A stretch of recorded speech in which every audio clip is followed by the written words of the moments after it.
बिस्मिल्लाहिर्रहमानिर्रहीम। अस्सलाम वालेकुम डियर स्टूडेंट्स। फैसल रशीद खान बिज कॉमर्स एकेडमी की तरफ से आपके सामने हाजिर है। स्टूडेंट्स, लास्ट लेक्चर में हमने फाइनल अकाउंट्स के मुतालिक पढ़ा था, जिसमें मैंने आपको trading profit and loss account और बैलेंस शीट बनाना सिखाया था।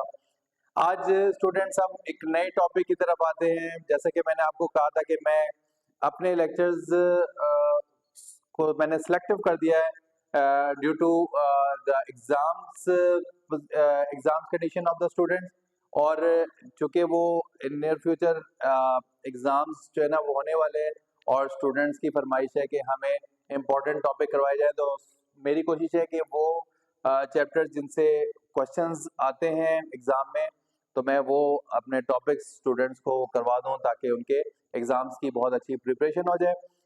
स्टूडेंट्स, आज हम एक और इम्पोर्टेंट टॉपिक की तरफ बढ़ रहे हैं और उसका नाम है capital and revenue.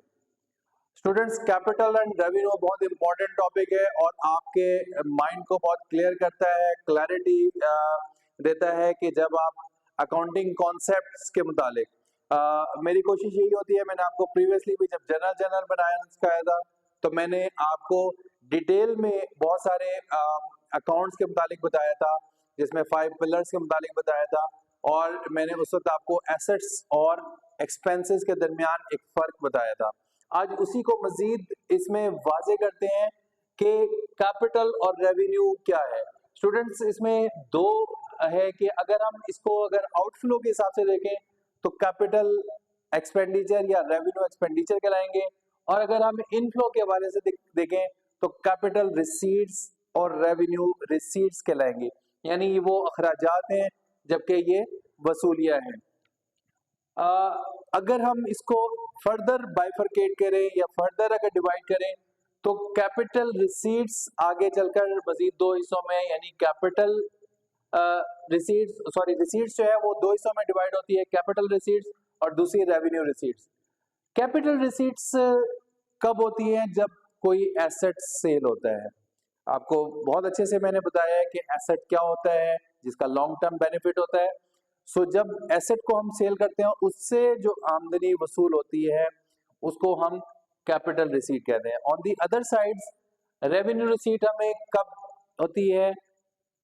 Number one, हमें मेन रेवेन्यू जो है वो सेल ऑफ गुड्स, ठीक है। तो जो अशिया, ये मैं आपको डिटेल में बता चुका हूं कि जब हम रीसेल पर्पस के लिए गुड्स को खरीदते हैं तो वो गुड्स या मर्चेंडाइज कहलाती हैं।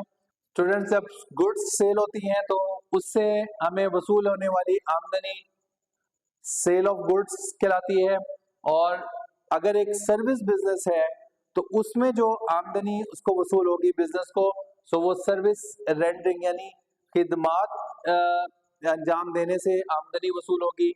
सो मेन, और इसके अलावा कुछ अदर इनकम्स हैं, इसके मुतालिक भी मैं आपको बता चुका हूँ कि कुछ अदर इनकम भी होती हैं जो कि टाइम टू टाइम या ऑफ एंड ऑन कभी कभार ये बिजनेस को वसूल होती हैं, कमीशन की सूरत में, डिस्काउंट की सूरत में, इंटरेस्ट की सूरत में, इन अंदाज में ये आमदनियां वसूल होती हैं।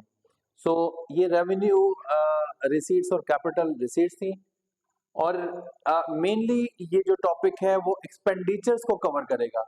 कुछ ट्रांजैक्शन रिसीट्स की आती हैं, ज्यादातर ट्रांजैक्शंस एक्सपेंडिचर की आती हैं।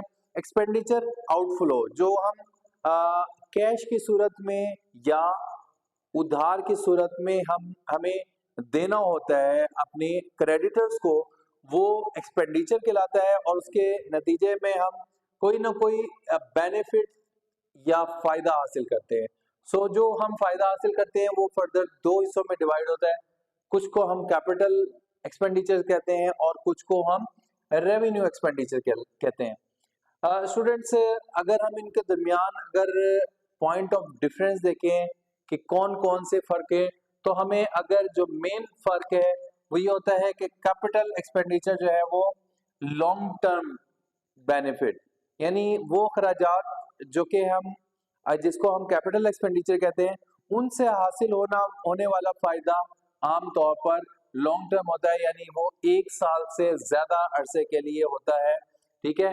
और ऑन दी अदर साइड, अगर ये फायदा 1 साल से कम अरसे के लिए हो तो हम उसे रेवेन्यू एक्सपेंडिचर कहेंगे, यानी ये टेम्परेरी, इससे हमें आर्जी फायदा हासिल होता है, ठीक है।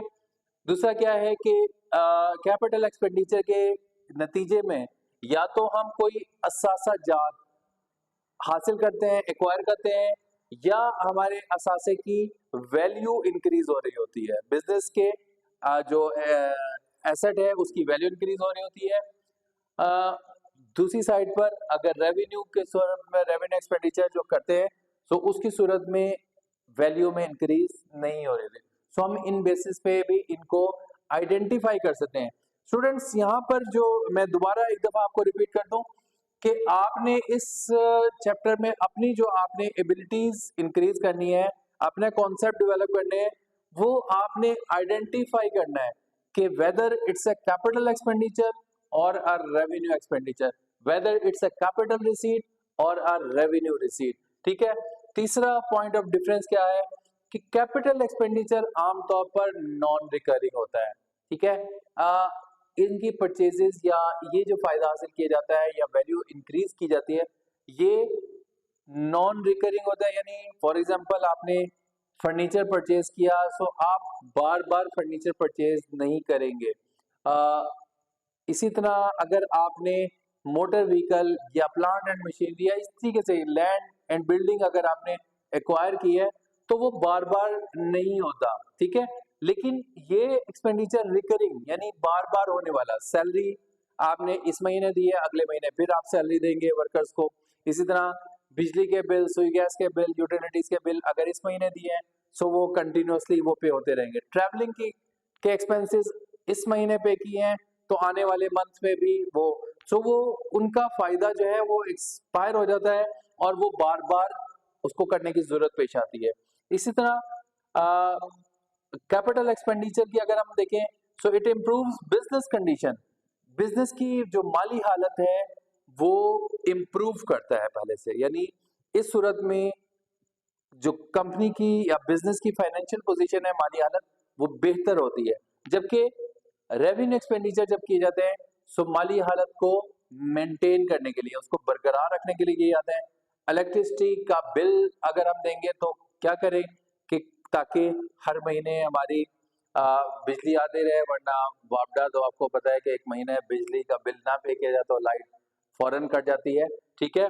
सो किस लिए होता है कि ये बिजनेस की जो कंडीशन है, माली हालत, उसको बरकरार रखने के लिए की जाती है। इसी तरह अगर हम देखें तो कैपिटल एक्सपेंडिचर कहाँ शो किए जाते हैं, इसका रिजल्ट बैलेंस शीट में, ठीक है, जहां पर एसेट्स और लायबिलिटीज मैं आपको बता चुका हूं प्रीवियस चैप्टर में। सो बैलेंस शीट में इसको शो किया जाता है, जबकि कैप जो रेवेन्यू एक्सपेंडिचर है वो प्रॉफिट एंड लॉस अकाउंट में, trading profit and loss account में शो किए जाते हैं।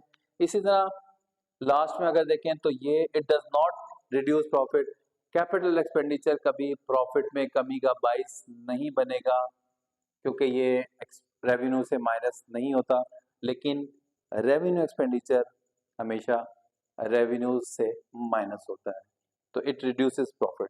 सो ये स्टूडेंट्स वो फर्क था, बुनियादी फर्क है जो कि कैपिटल एक्सपेंडिचर के दरमियान होते हैं। इन फर्क को देखते हुए अगर आप अपनी अंडरस्टैंडिंग डेवलप करते हैं so you can easily distinguish between capital expenditure and revenue expenditure, और आप इस क्वेश्चन को इजीली सॉल्व कर सकेंगे।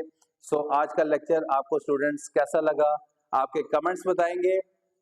ज्यादा से ज्यादा वीडियोस को वॉच करें, लाइक करें, चैनल को सब्सक्राइब करें, इस इन वीडियोस को, इन लेक्चर्स को अपने ग्रुप्स में, अपनी कम्युनिटीज के साथ शेयर करें ताकि ज्यादा से ज्यादा स्टूडेंट्स इससे भरपूर अंदाज में फायदा हासिल कर सकें, एग्जाम्स की बहुत अच्छी प्रिपरेशन कर सकें और अच्छे नंबर हासिल कर सकें।